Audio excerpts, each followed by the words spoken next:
No, we're recording. Great.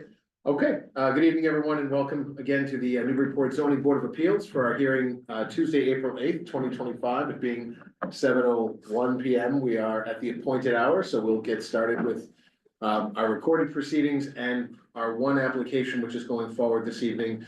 As we get started, bear with me just a second.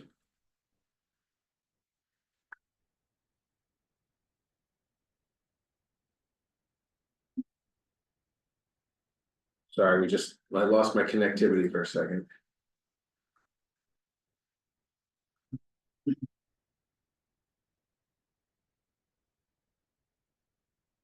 We have no one online, so it's just those of us who are here.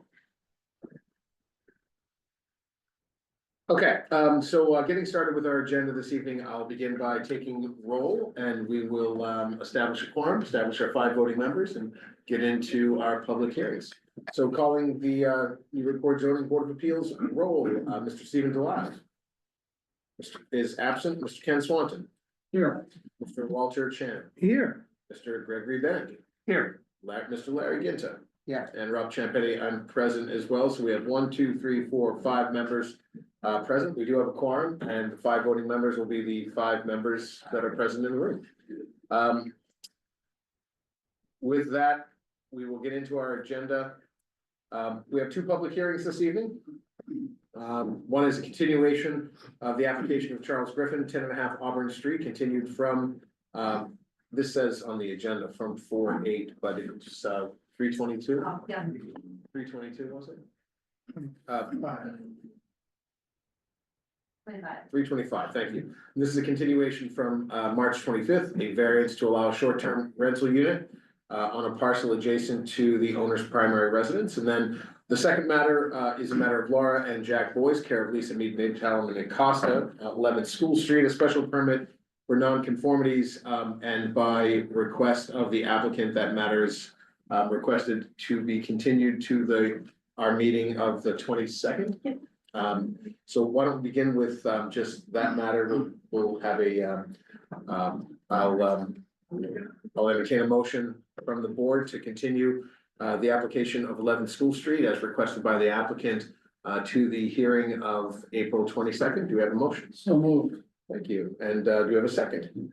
Second. Motions, so motions made and seconded, and calling the roll, Mr. Swanton. Yes. Mr. Chan. Yes. Mr. Bennett. Yes. Mr. Ginta. Yes. And Rob Champetti, yes, it's 5 in the affirmative. The ayes have it, the motion carries. Matters continue to 4/22. Thank you. Going to our only remaining public hearing, again, a continuation of the application of Charles Griffin, 10.5 Auburn Street, 10.5 Auburn Street, a variance. The applicant seeks all necessary permits, approvals, and permissions to allow a short-term rental unit on a parcel adjacent to the owner's primary residence. Mr. Griffin, you have the floor. Good evening, sir. Where do you want me? Anywhere is comfortable, wherever you'd like. Sit, please, have a seat, and you can walk us through. Too close? No, not at all. No. But if it's easier for you, as you make reference to the slides, you may want to sit on the end to, Well, or just turn around. These are hearing aids. I'm poor hearing, so. No worries. You've been through this all, well, some of you may not have been through it. So anyhow, we're talking about the jail, actual jail from 1825. And just go to this, property line is here, my house is here, my yard is there, so that this property are joined right at that location. This property and this duplex, which I own, join right at the face of the jail. And this property owned by another person is at the wall. And then, of course, Auburn Street is out here. Is this a new rendering, or is this from, we've seen this before? It just, This is quite old now. This is it looks, 18 years old. yeah, no, No, not quite, because the house on Railroad Street is only about 13 years old, so it would show that. I may not have noticed it on the bigger screen behind me when we were in the other space, but it's. Yeah, David Strand, Clear that's not there anymore, but there's a property here Okay, that has the old faucet repair shop. It sits here. Very good. Okay, now I know that we had continued, the matter, last time for, clarification and any, update or changes. Was there anything that you want to bring to our attention? Well, there were two requests. One was I said that the lady that lives here, or, approves it. Somebody asked to have me get that in writing, which we provided. Okay. And which I provided. And the other request I made, the idea was that if either one of these properties are no longer owned by me, if there are two different owners, that this collapsed, you could no longer do short-term rentals here. I just simply asked, if this went away, could this adjacency, do the same thing? Could these two stand together? The access to this property is really right up to the front door of this building and then across and through a hole in the wall. So this house really controls it. That's the only change in the application that I've made. Very good. It's not crucial, but since I'm going to at some point here, since I'm 83, I'm gonna have to start selling these properties, and I don't know, there's a lot of different things at play. Possibly my house is something other than a residence long-term. So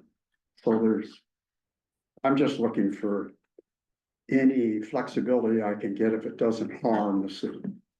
No, I believe I may have been on this, I'm certain of it. I was on the board when you first came before us in the assemblage of this redevelopment and these individual, the preservation of these architectural pieces of our heritage. So I remember it for that reason, if no other, but thank you for the clarification. Do we, so with Mr. Griffin's additional information, I'll go back to public comment, though I don't see anybody online, but Councilor McCollum, please, and good evening. Good evening. My name is Jim McCauley. I live at 27 Storybook Drive. I'm also a Newburyport City Council. I worked extensively on the short-term rental ordinance and licensing general order that went before. I'm asking you to deny this variance on a couple of measures.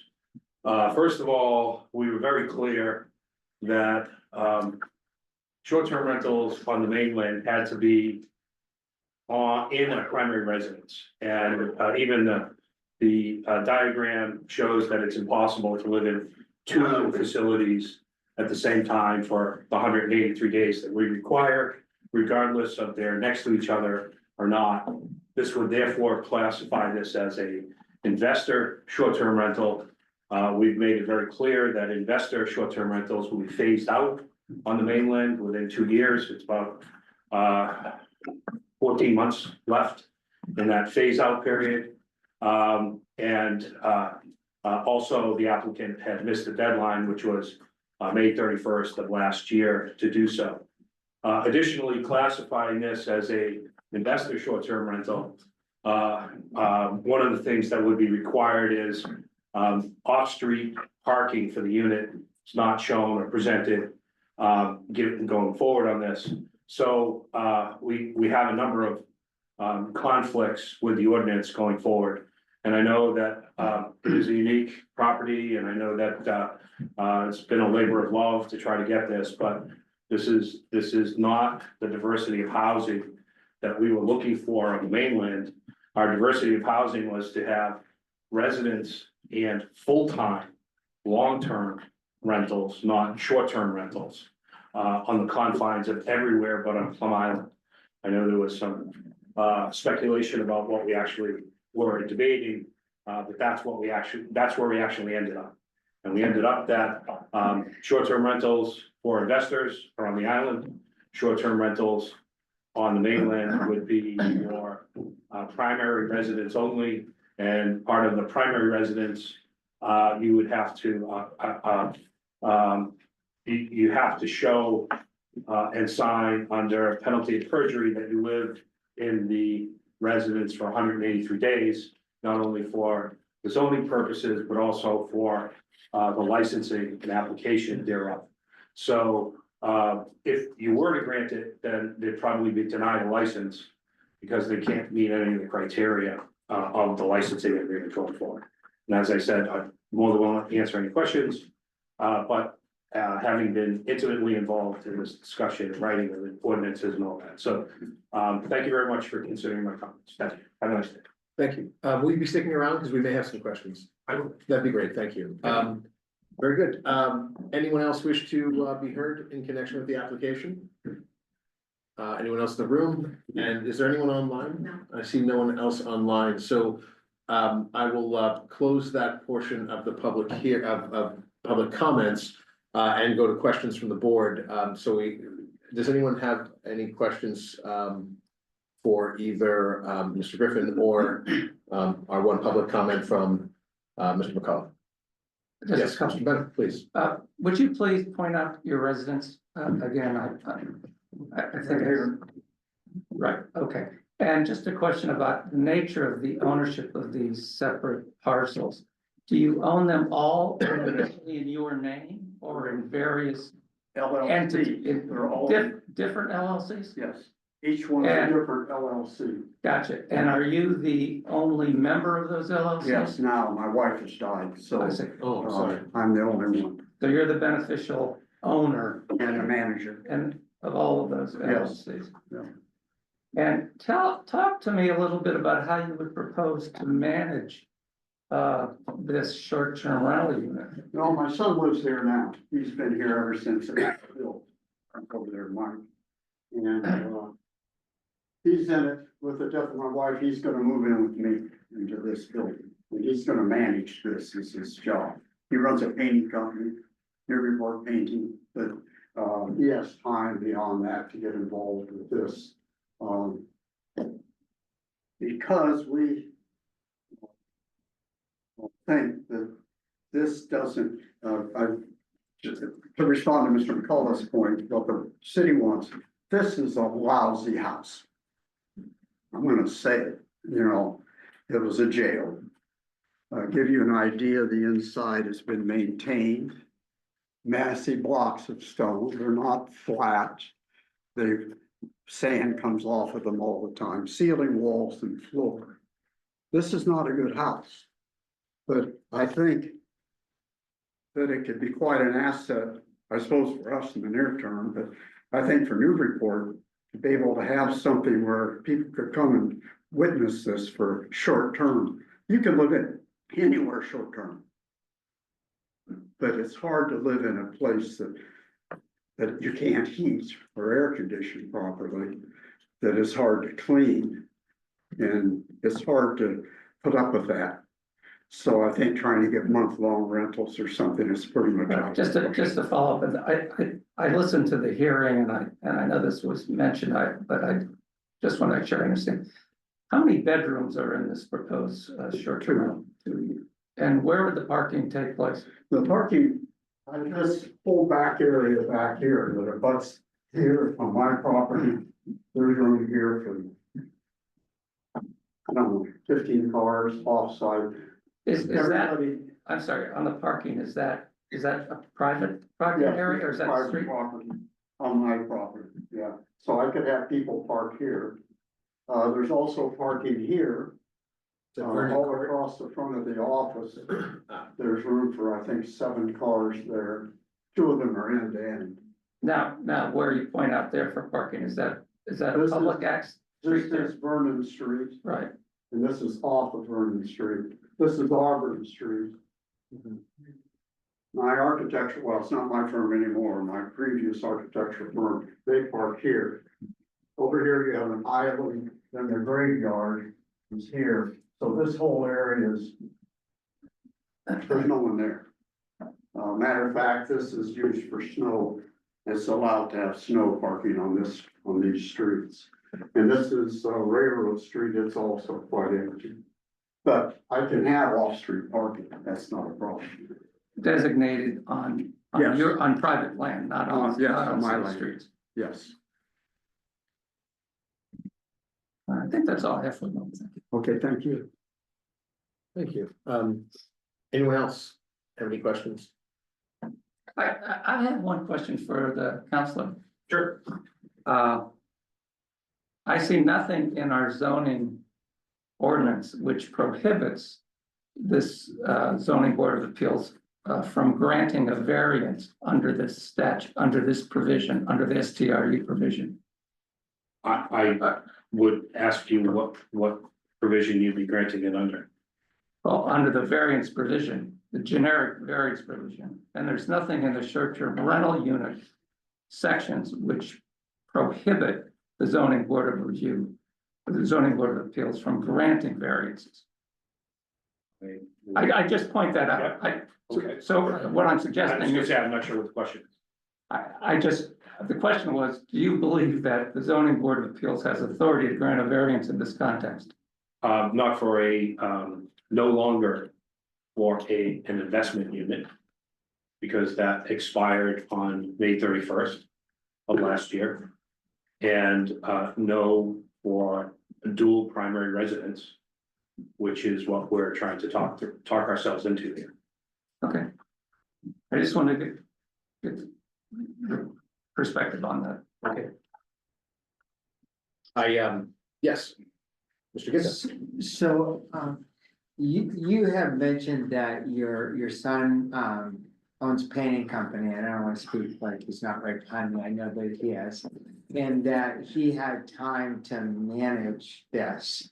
So the way, that was termed to me as if this building would be an investment for you. You'd be running it as an inn, if you will, short-term inn. Because you have the availability because he's moved in with you. And so nobody lives in the home, so you'd be running it as a small business. Yes, you would, like the whole property. All these buildings consume a lot of repair and maintenance and utility costs because they're stone. And there's 3 foot thick walls are equivalent to 1 inch of wood. Yeah. To give you an idea. And so the building, this particular building and the office building are both very hard to heat.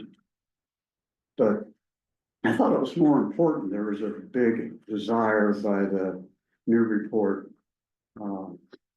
preservation group to have nothing change here. And we've done that. I mean, it's all restored to be able to take back. And so the $500,000 that went into it made it usable as a house. As a poorhouse, as a not a very good example of a house, I don't think, I couldn't live in it. My son is in love with it, he's in it, but it's, I used to work for the Mary Corporation, and Bill Murray once said to me, how come you're not using the wall heaters that we use in all of our buildings to heat and cool them, and all of our hotel rooms? And I said to him, what I think about this, you can put up with anything for a night or two. And those window shakers and the stuff that you put into a hotel, they're pretty miserable. They're better now, but back in the day, they would leak air, and they leaked water, they were a nightmare. And so it's a similar thing here. The city council may want to have this as a house. Well, lovely, but it isn't really a house. It's not a good house. I mean, I think there's interest in it. We're seeing that. There's an open house because this is the 200th year of its existence.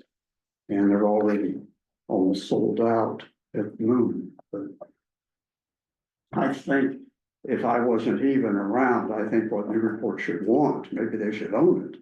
But this thing should go forward as something that could be visited when you come to Newburyport. And I think it makes a lot of sense to visit it for a week, not for a month. If your son has fallen in love with it, have you made the determination that somebody else would? Well, I hope someone does someday, because we have to, I'm 83, I mean, Yeah. yeah. I bet you there might be some long-term folks. I think in Newburyport, I think everything could be sold. I think somebody would buy this just to be a Newburyport. Yeah, I don't argue that. I think the right person would rent it too. Yeah. It's pretty unique. Yeah, I think they will, but I question getting somebody in here for a month, but many kids. Mr. Kinch, anything further? No, thank you, sir. I have some questions. So I'm just trying to make sure I understand the lay of the land here. So the yellow buildings down the bottom are the ones that you live in, that your son's just moved into. The jail is circled in red, Yeah, and the building in the top left, what is that? this is a duplex with this wing on it.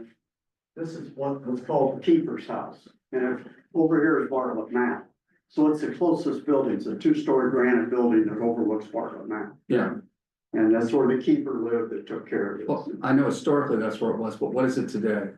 It's a duplex. So you rent it out to Yes. two different families? Yeah, the front is rented to one and the back's rented to another. Is it residential or business? Oh, no, it's residential. Residential. That was done before I came to town. People before me had done that. I see.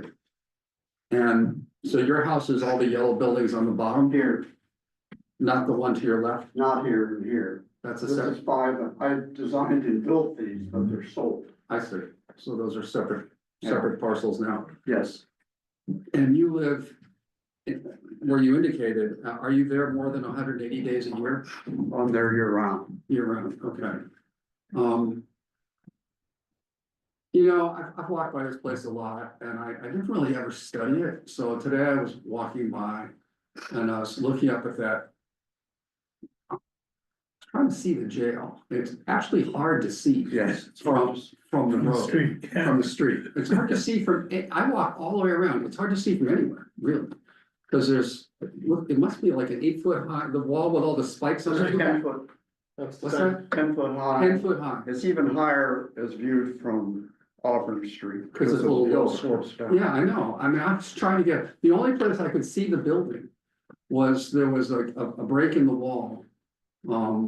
Here, Right, and then you can actually see it. Otherwise, this building is invisible. yeah, and in deference to the city council, I didn't listen to any of those, I didn't do what you did, but I read it in the paper. Yeah. It seemed to me the big thing was this group coming in here making noise and bothering the neighborhood? And I look at this and I've got a 10 foot wall around it, with spikes. This is pulled back, you can only see the upper part of this. Is there a place in Newburyport that would be better for short-term rentals than this? Now, I'm not answering your timing issue, I can't answer the timing issue. Right, but the issue we have here is that, you know, if the buildings were connected, you could do this. You wouldn't need a variance. But there's a 6 foot separate, we learned that in the last meeting. Andy Port explained that to us. I asked the question.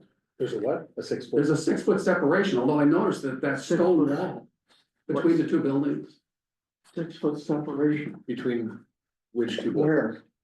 between your buildings. There's no separation here. And there's no separation. But the here. buildings aren't attached. No, The jail's not attached. no, they're almost at the same floor level. But what I heard from the planning department is that buildings were attached, you would need a variance. Well, only if the residence in which Mr. Griffin lives. And Was attached. and the jail, Okay, which so- is what he's. prescribed. Actually, it's almost attached to the duplex, not to the. Correct, yeah. Yeah. Actually, Across if that you courtyard. put a connector from this wall to here, which is about 7 feet, it would be connected all the way back. Oh, All this is. cause it's attached. It's all attached. How come most the stone wall seems to come out of the side of the old keeper's house and goes all the way around the whole complex? Yes, Yeah, So it, and it was ignored, and that was one of the major things we solved by replatting this. The major thing was to put this on its own lot. Up to that time, it was attached to this it was attached physically as a, what's the word? Like a garage. now, you've also made the case, that this is not a very good house because you've kept it historic. It's got these 3 foot thick stone walls, which you've not put insulation around or not, you know, it doesn't heat well. So it'd be difficult to rent to somebody year round. How did your son learn? How did you make it there? Well, I can speak, the floors are uneven, But The walls are uneven. he said, how are you making it there? Well, in the cold weather, I mean, if you can't heat the place in the winter, how did you live there year round? Well, we have 3 heating systems in the building. So we heat the building, but it's difficult to live in the building because the doorways are only 18 inches wide. And so we almost have to go side, and the walls are so rough, the floors are rough, but nothing is finished. None of the surfaces are finished. But to what degree do you heat the building? I think he's asking about heat. Well, you kind of made the point that you really, the only use of this jail, unless you want to kind of totally change it into a house, is to be a short-term rental unit where nobody has to try to live through a winter there. But your son has lived through many winters there, that's what I'm trying to figure out. Right. And he puts up with the cold. He also has a couch downstairs. There's a new part to this. Yeah, the addition, I saw, Yeah, it's a the thing on the right. one-story, beautiful addition, and he has a couch he can sleep on there when it gets real cold, but it doesn't heat the building to 72 degrees. It does make one wonder what's gonna happen, I mean, none of us are gonna live forever, I'm 74, and it's, makes me wonder what's gonna happen to this building 20, 30 years from now, Cause it's so unique, I mean, this is, I think it should have a public, semi-public use. I've seen a lot of buildings in my 5 years on this board, this is the only one, anything like this that I have seen. I agree. I don't know of anything almost anywhere that. It's also a building you can't even see, even if you really want to. Yes, it's You know, very private. Lets you scale a wall with spikes on top of it. Anyway, I'm sorry, it's just, I don't like creating variances. Voted for very, very few variances in my 5 years on the board. But, so, it's sorry to push you on these things, but I'm just trying to understand. No, please. All right, I don't have any questions. My question, trying to think. There's. Mr. Griffin, there's really no viable way to make this structure part of your primary residence. It seems like it's not possible, or perhaps it is, I just, and I think you've heard, and you sort of get a feel for what we're toiling with. Within the structure and stricture of the. Yeah, the way the law- ordinance. Instead of talking about adjacencies, they don't do that. They just talk about primary residence. Oh, right. Yeah. And this is more. Well, you can take, yeah, I can eliminate that lot, I suppose, go back to you folks and say, make it one lot. This was with this. But is that to the benefit of Newburyport? Well, and to be even more obtuse about it, I don't know that cures the, The buildings have to be connected the here. impediment of, the You could impediment. do that, I suppose, in certain ways. It's a pretty long connector from where you live, Oh, but It here, would have to, but that's not your home. yeah, I'd have to move into the. Exactly. Yeah. If you moved into there and built a 6-foot connector, then it seems like gymnastics, to say the least, logistical gymnastics, and I obviously. Counselor McCauley, I'm not sure which you were here, I know you were here last time toward the end, and I don't know whether you had to suffer through my poetic wax on trying to climb into the mind of our council as to the legislative intent. Had I seen you in the room, I would have, at that moment, though I saw you later. Sitting behind the podium. I would have of course enlisted your, since as a member of, as an individual who was in the room.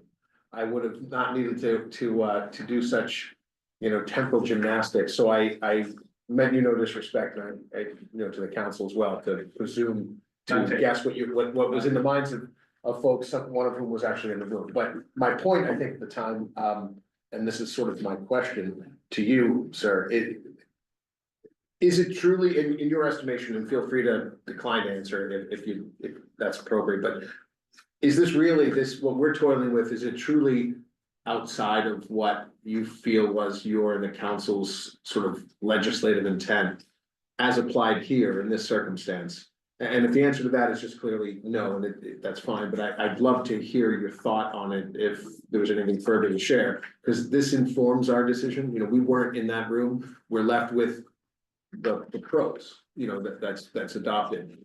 But, you know, we have to apply it, so, you know, we have to bring a sort of sense of humanity and context to it. And so I think all of us, and I'll speak for myself, but I presume that all of us would like to render the best sort of decision that is both compliant and bear some empathy to, you know, life and circumstances. So I'd love to just hear your thoughts on that. Sure. This does not fit into the intent of a primary residence or a stretch of a primary residence.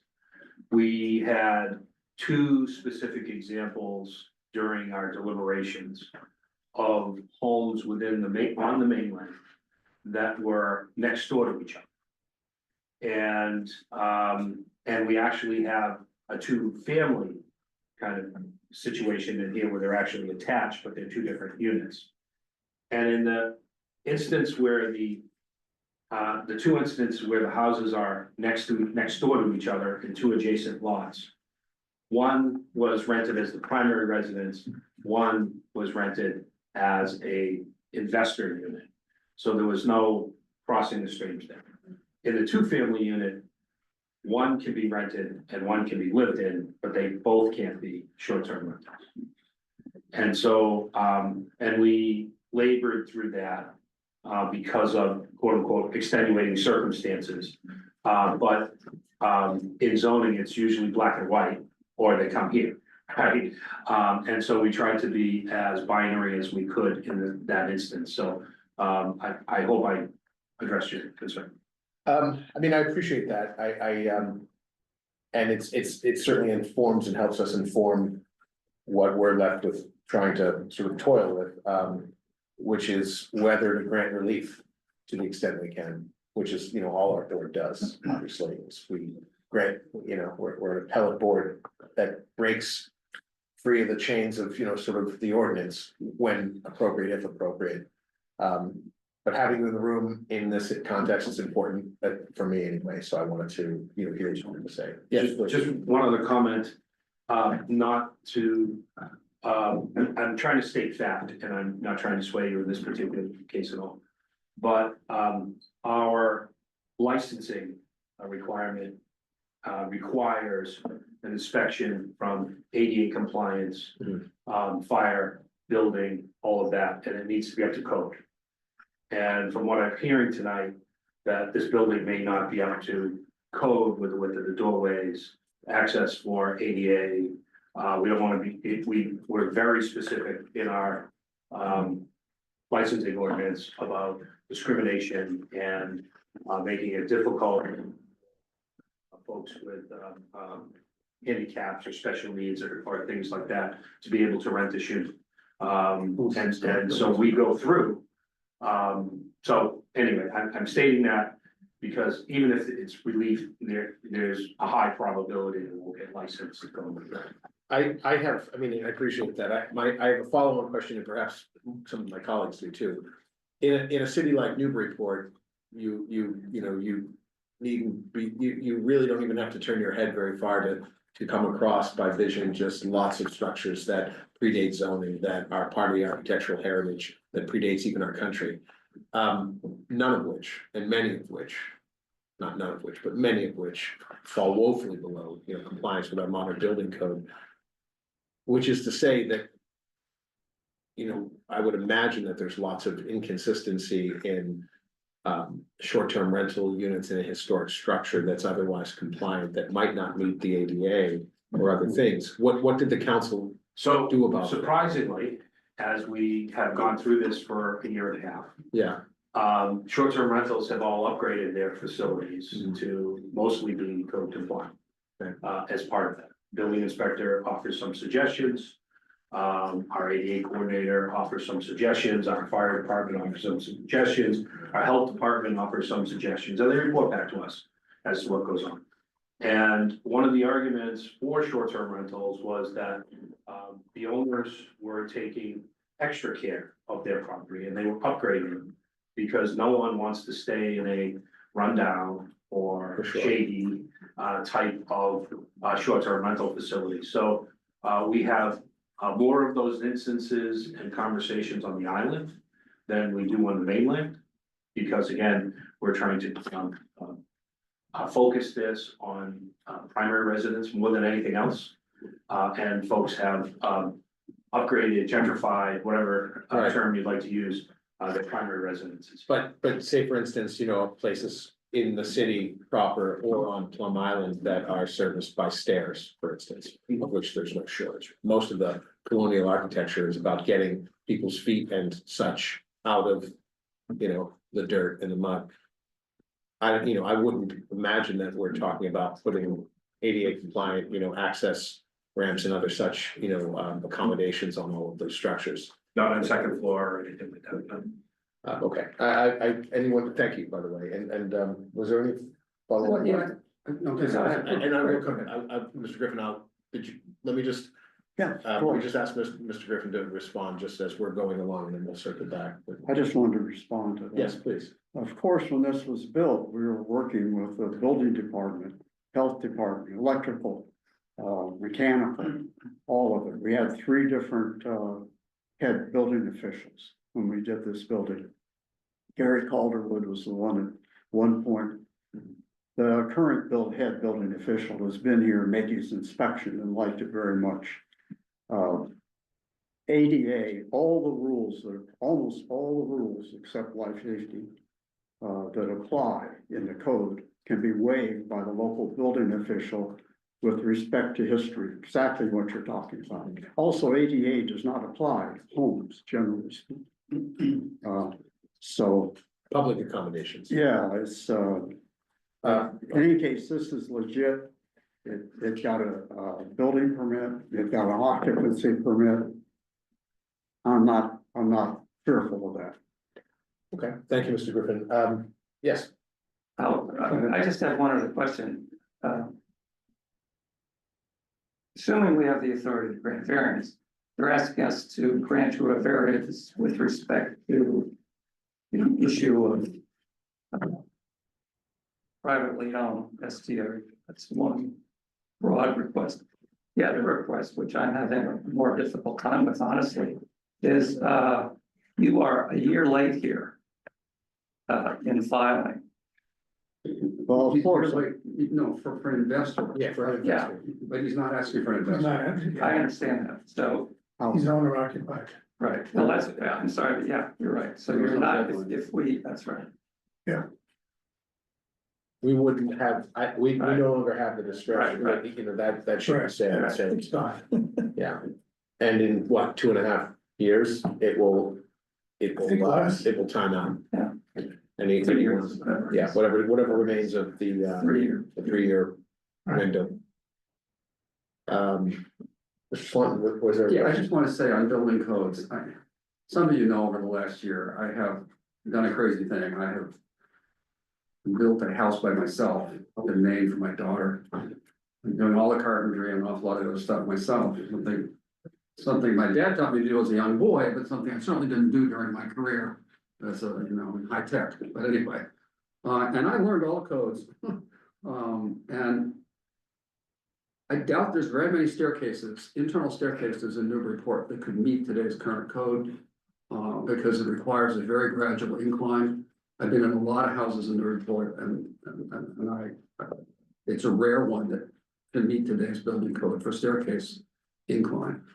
But my point isn't that, my point is it's not up to us. And if that's something the licensing board has to decide, that's the licensing board. And if you make it through here, who knows if you will, you may die at the licensing board for that reason. I don't know, but all I know is I just think the historic nature of Newburyport's houses, not just this one, but the vast majority of them would not meet today's construction codes for stair incline, for internal door widths, for external door widths, for back door widths, for lots of things.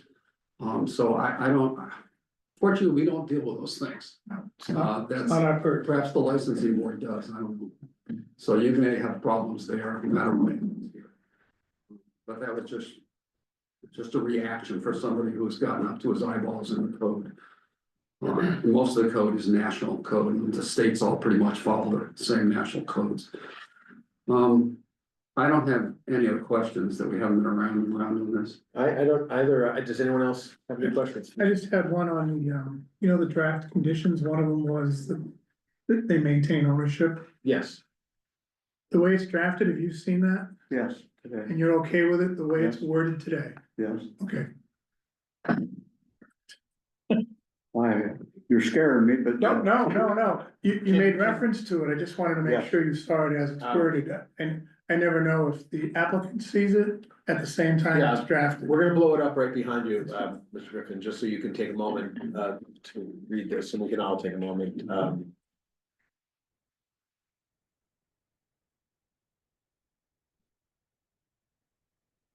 That's even more definitive. Cause that names the property's addresses. This is slightly revised from the one in your staff. report. Yep. It's, And this is from our attorney? Who's this from? This is. No, this is Andy Port, Director of Planning and Development. Looking at the issue involved here and the relevant question under zoning, it seemed to make sense to tie the two sort of units or properties together in the same way as is contemplated here going forward. So this language essentially is meant to accomplish that. It's a little wordy, of course, but it's meant to clarify that these two pieces go together, just like any other STRU in which the owner has to be, on the premises. So that's what this condition accomplishes. I'm comfortable with this language. So I had that exchange with counsel for Chuck earlier today.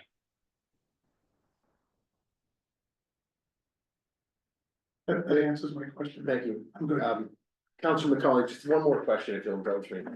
If you, with respect to the idea of the definition and implementation of owner occupancy, was it in part, or maybe even in whole, for the purpose of creating some stability and reliability and accountability with respect to operation of a short-term rental unit by having the owner and responsible property owner on premises? Was that part of the intent when, because It was not part of the intent, because we realized that a primary resident used for short-term rental would require the owner to either be present or not be present. And that wasn't a restriction that we put on there. What we did talk about extensively was the fact that we're losing long-term rentals. And that our primary goal was to eliminate short-term rentals on the mainland of all types. Investors, yes, with a time frame to ease off. But primary residents had a clear definition, one owner, 183 days, proof of all of that going forward. If I may, please comment on this. It's already in our ordinances that says when there's all approvals end when there's a change of ownership. So I'm unsure how this actually plays into. you're suggesting it's redundant language that. It is. Because it's and that's a fair statement. It's already in our ordinance. It's in a hypothetical, if it would be severed the moment.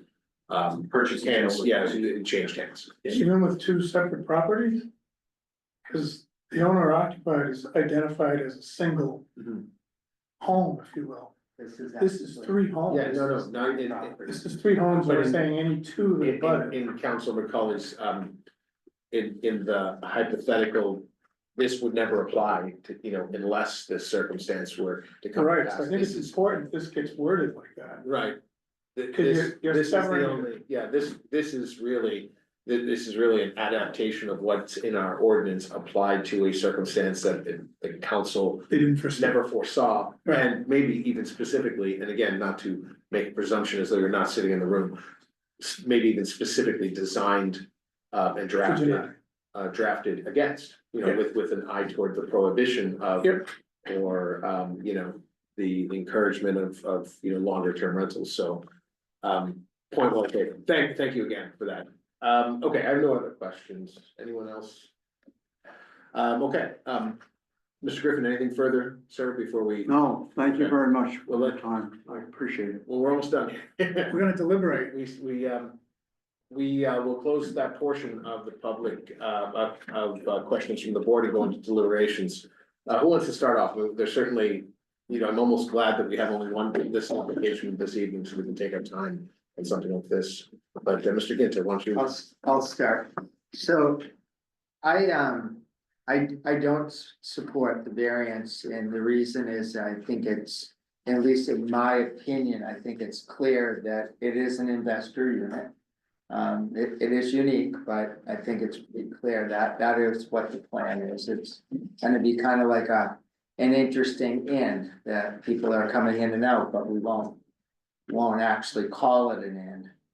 But that's what it will be. I haven't seen or heard of any attempts for long-term, which is what the city council wants. And the reality is, if the applicant came back in a year or two and said, I've been trying to rent this house for 2 years, I cannot get a long-term renter. But we have not gone there yet. We have not tried that experience or that experiment. We're just jumping to the conclusion that the only thing that could possibly work with this unique property is something that defies what the city council wants. So I wish we had a little history of other attempts. What about and this is just a hypothetical during our deliberations, would this structure be able to pursue a lodging license I don't see to take why- that step? I don't see And why not. I asked that in the, I posed that as a question, though, I really am suggesting that it seems like I can't see any obstruction from that. I mean, What is a lodging license? so. I have to think about it more. So a lodging, basically, it would allow an owner to operate it as a proper inn. Yeah. But I think it would also have to change, I think they would have to come back before us because it's residential right now. The commercial It needs to be use, yeah. commercial.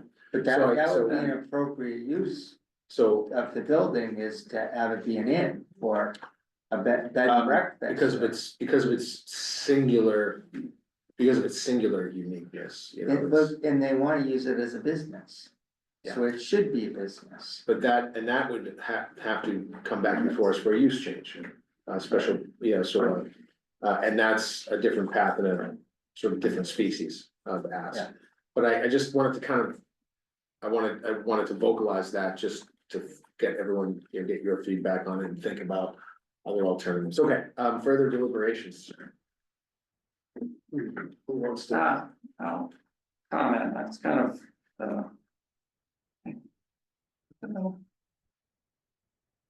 this is a complicated case. At the outset, I believe that the zoning board of appeals does have authority to grant the relief here, although when one reads the provision for the issuance of the variance, the terms don't quite fit neatly into what's being requested here, but nevertheless, I see no restriction on our authority in that regard. So that brings me to the observation that here we have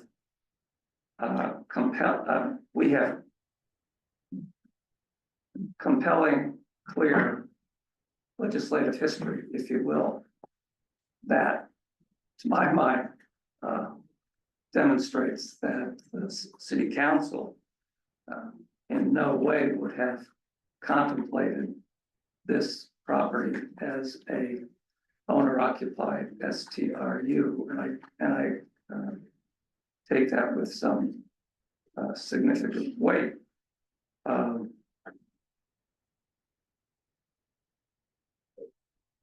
I'm finding it difficult to clear that hurdle when there's such clear and unambiguous intention as stated on the record with respect to what the city council was trying to do here.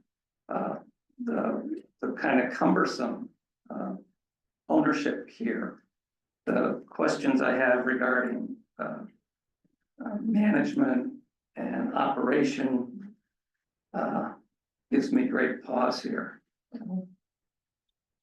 So I'm leaning towards, not approving this at this time. Thank you, Mr. Bennett. Further deliberations? I'll go. I wasn't here for the last meeting, but I did listen to the tape and I did listen to your eloquent speech. And I think it was on point, again, based on the fact that I think that we can issue a variance. And with the stipulation that the ownership would have to remain, I do feel this is strangely an owner occupied STRU. The owner would be there, they live there. It's not by definition, but I think by variance, I can see myself clear to approve this as submitted, again, with the 3 special conditions. The last one being the one about ownership, the abutting ownership. So that said, I would. Swan? Yeah, I know if I talk about precedents, you'll remind me that we don't, nothing is precedent, but. That's the one thing we can't do. I would not want anybody with a carriage house or a garage or a big shed out back to say, oh, I'll come in and put a owner occupied STRU in my carriage house because I live next door and it's all one property. I don't think that was the intent. And the counselor talked about the 2-family house and the side-by-side house. The 2 houses next to each other. That was not the intent to catch those, and I would not create an exception for 2 houses next to each other.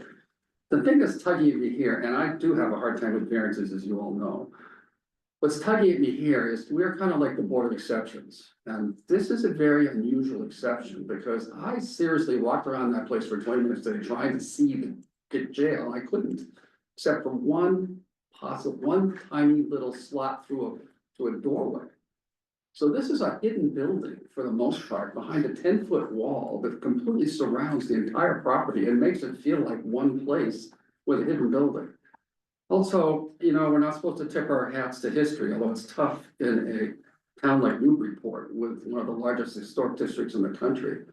And this is just about one of the most unique buildings I've ever run against in my 5 years on the board here. So, I mean, I don't see a precedence here if we were to say okay to this, because that jail, there's not another one like it in the city that is invisible behind a 10-foot fence, got 3-foot thick walls that make it very difficult to live in year round.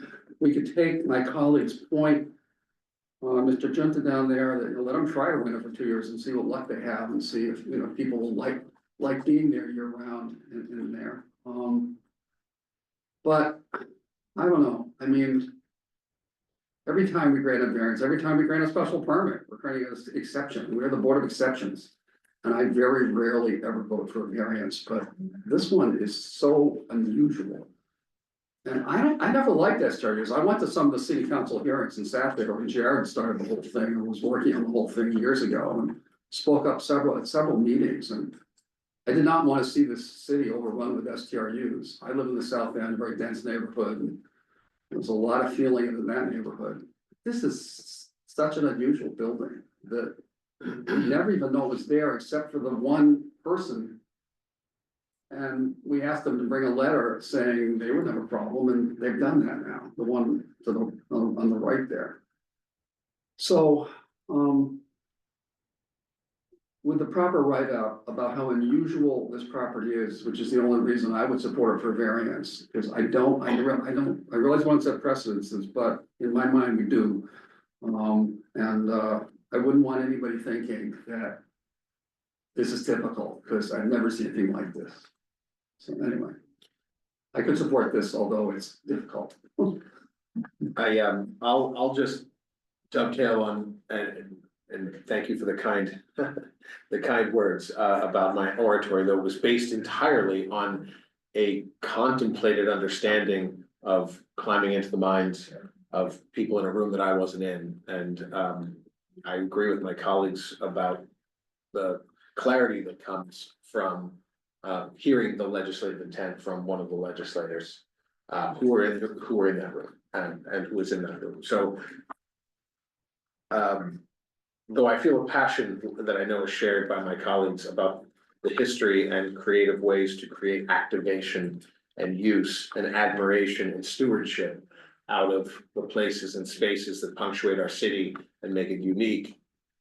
No more so unique as can be a jail, a gal of this period that survives. Even in, you know, even in a almost inconsistent manner with respect to how people wish to and need to live today, it survives, right? And it's still here and it's part of our architectural heritage. I don't know whether it's the right decision to go so wildly, to color so wildly outside of the lines of our STRU ordinance. I find that even even my original thinking is a bit eroded, for the reasons that I just stated. That said, I still feel sort of a humanity and passion toward the idea that this is compound-like. With respect to the walls and the height of the walls, it makes me feel like it should be. I don't know whether it's right. It sounds like it probably isn't, and it sounds like even if I were to support it, or let's say we hypothetically, this board supported it in enough number for it to pass, it may only get Mr. Griffin and the applicant only as far as the licensing commission where, you know, the application shall not pass, right? I don't know that, but I'm struggling with it. I want to support it. I don't think that, just based on what we've heard, that would matter. But I'm, you know, I'm troubled by the same, you know, the same obstructions that I think my colleagues who are unable to support it feel, though I appreciate your colleagueship in this thinking, Mr. Swanton. But before we go to a vote, or close deliberations, let me ask Mr. Griffin, you've heard the deliberations, you may have done a sort of a quick straw poll. In order for any application to, of course, be successful, at least 4 members must vote the affirmative. Oh, I thought it was 3. No, it's 4. And we have, of the 5 of us, we've heard from all 5, 3 of whom do not seem to feel as though they can vote in favor. If we were to take a vote and it were to be unsuccessful, any applicant would be barred from coming back before us. That may not be of any consequence for you, but I would give any applicant the procedural opportunity to withdraw. Just so that you're not barred from bringing the same thing back should anything change. May not matter, but I would take that option. I would withdraw them. It takes 4 votes. okay. And by doing so, we vote on a request to withdraw versus issue a denial. That's the decision you'd like us to take Yes. that. Okay, thank you, Mr. Griffin. Any further deliberations or any thoughts with respect to that? So you had mentioned that there were three against it? I don't, 2, I think it was 2. Were you against it or for it? no, I plan to, I support it, although I'm still So it'd trying. be 3 to 2, because Bud and you and I were yes. Yeah, oh, I'm sorry, my numbers were, yes. 3 years, 2 There were no. 3, I had done the straw count and I apologize, I meant that it didn't appear in the report. That's not to, you know, soothsay into the future, I don't presume to jump into your minds any more than to jump into No, I just before want- Council just McCauley's clarity. mind, but Not to continue again, the one legal counsel here. Perhaps you want our legal counsel? to- Do you wanna have, you know, that's something we can do as well, Mr. Griffin, not to force you into a box here, but you may wish to come back before us on a I asked for continuance continuance. and at least have the opportunity to have your counsel come before us, we can still undertake the same thing. Yes, I think I would talk to some other people, neighbors, other city councilmen, et cetera. I might want to. Okay, So far, I've just not seen a need to do that, but I was not. I don't wanna deprive you of that you know, any of this, any more than we would do this for any applicant, so this is sometimes very careful work, and we try not to make mistakes. How many people are on this?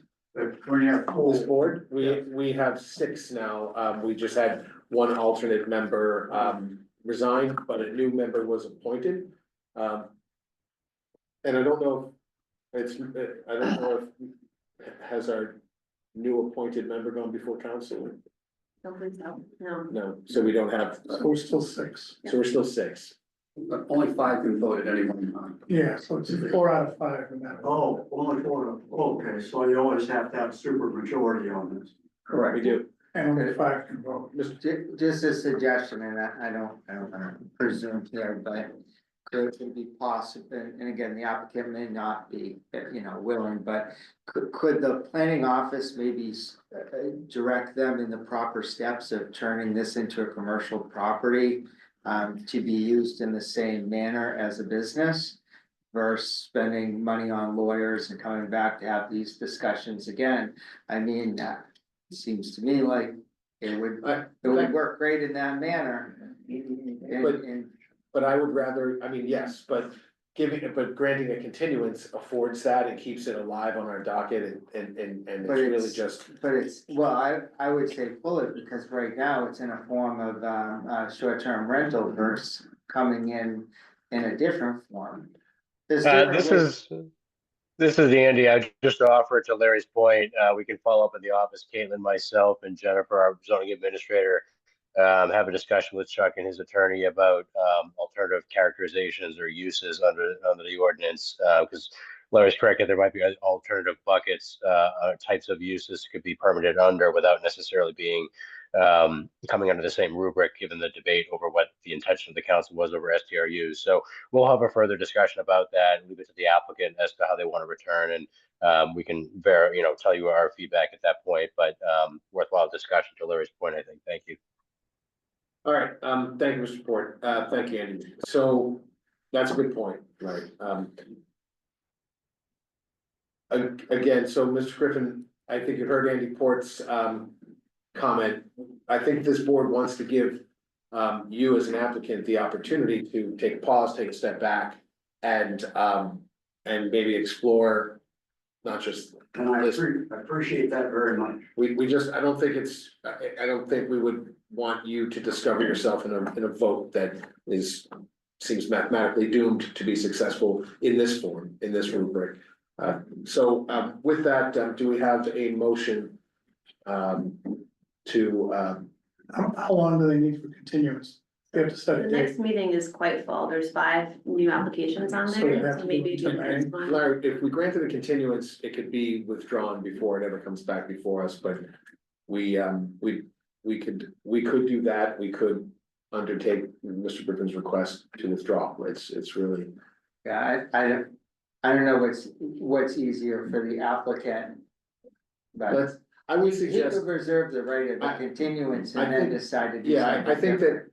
that the option that gives the applicant the greatest flexibility without irrevocably making, surrendering one option over another is to simply continue it 2 meetings out or whatever's convenient, not the next meeting. And give the applicant time to, have further discussions, maybe take a different direction, at which point it renders that continuance moot. And it would just be withdrawn, without us having to, without Mr. Griffin having to retain counsel to come back before here to do any of that. We can just administratively pull it from the docket, on the applicant's request, and we would just take up that vote in absentia, so Mr. Griffin wouldn't even need to be here. So I would say we do the continuance and we just go to the first date in May. Yep, May 13th. Okay, do we have a motion then to continue the matter on the applicant's request to the hearing of May 13th? So moved. Okay. Second? Thank you, Mr. Chairman. Do we have a second? Second. Mr. Bennett, motion's made by Mr. Chairman, seconded by Mr. Bennett, calling the roll on the motion to continue to May 13th. Mr. Swanton. Yes. Mr. Bennett. Yes. Mr. Shannon. Yes. Mr. Ginta. Yes. And I vote yes, that's 5 in the affirmative. The ayes have it, the motion carries. Gentlemen, thank you for your patience, and your, your return, and we'll, wish you the best of luck. And I think the next step is to speak with the planning office Counselor, thank you for coming in. Thank you for allowing me the opportunity. Of course. Okay, with that, we will close, our public hearings and go into our business meeting, and all we have before us is approval of the minutes of 3:25. We have a motion to approve. Thank you. Take care. Motion to approve. Thank you. Seconded, motion's made and seconded. All those in favor? Aye. Any opposed? No votes, abstentions? The ayes have it. Motion carries. Minutes are approved. Thank you, Gretchen. Andy, do you have any updates or anything that you want to add before we close out? Nothing that I would offer. If you have any questions for me, let me know. Thank you. Thank you. Anyone have anything further before we close? Motion to adjourn. So moved. Seconded. All those in favor? We're going fast on that one. Motion carries. Thank you.